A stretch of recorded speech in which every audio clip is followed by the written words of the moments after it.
Hello everyone. हमने start किया था क्लास 12th बायोलॉजी का चैप्टर 1, जिसमें हमने काफ़ी सारे टॉपिक्स कवर कर लिए थे। आज हम एक और टॉपिक कवर करने जा रहे हैं पोस्ट फर्टिलाइजेशन इवेंट्स का, जो कि है सीड। हमने ऑलरेडी उसके 2 to 3 पैराग्राफ्स कवर कर लिए थे। आज हम एक और पैराग्राफ कवर करने जा रहे हैं। आज हमें क्या पढ़ना है, हमारे जो फ्रूट्स होते हैं वो किससे डेवलप होते हैं, वो हमारे ओवरी से बनते हैं। अब क्या होता है, जब हमारा फ्रूट डेवलप कर रहा होता है तो हमारे ओवरी के आसपास जितने भी फ्लोरल पार्ट्स होते हैं, यानी फ्लावर के जितने भी रिमेनिंग पार्ट्स होते हैं एक्सेप्ट ओवरी, वो सब डीजनरेट कर जाते हैं, यानी फॉल ऑफ हो जाते हैं।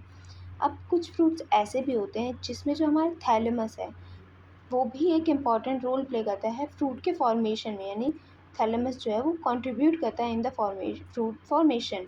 तो उन फ्रूट्स को हम फॉल्स फ्रूट कहते हैं, जैसे कि एप्पल है, स्ट्रॉबेरी है, कैश्यूज़ है। हम ये डायग्राम में देख सकते हैं कि हमारे सेंटर पार्ट में हमारे क्या है, सीड्स हैं। उसके आसपास हमारे एंडोकार्प है, मेसोकार्प है, यानी कि ये जो लेयर्स हैं, हमारी एंडोकार्प लेयर है, मेसोकार्प लेयर है, उसके आसपास हमारे थैलेमस की एक लेयर पाई जा रही है। तो यानी कि हमारे इसमें थैलेमस परसिस्ट कर रहा है। अब कुछ फ्रूट्स ऐसे भी होते हैं जिसमें सिर्फ ओवरी डेवलप करके फ्रूट बनाती है, तो उसको हम ट्रू फ्रूट्स कहते हैं। ठीक है। अब कुछ फ्रूट्स ऐसे भी होते हैं जो विदाउट फर्टिलाइजेशन बन जाते हैं। ज़्यादातर फ्रूट्स तो हमारे फर्टिलाइजेशन के थ्रू ही हमारे फ्रूट का फॉर्मेशन होता है, लेकिन कुछ फ्रूट्स ऐसे भी होते हैं जो विदाउट फर्टिलाइजेशन डेवलप कर जाते हैं, उसको हम पार्थेनोकार्पिक फ्रूट्स कहते हैं, यानी ऐसे फ्रूट्स जो बिना फर्टिलाइजेशन के बन गए।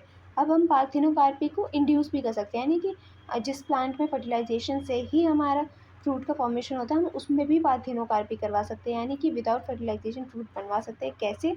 ग्रोथ हार्मोन्स के एप्लीकेशन करके, यानी कि उस प्लांट में हम ग्रोथ हार्मोन्स अगर इंट्रोड्यूस करवा दें बाय इंजेक्शन और बाय स्प्रेइंग जैसे भी, तो हम उसको भी पार्थेनोकार्पिक बना सकते हैं, जिससे क्या होगा कि हमारे जो फ्रूट्स हैं वो फ्रूट्स हमारे सीडलेस बनेंगे।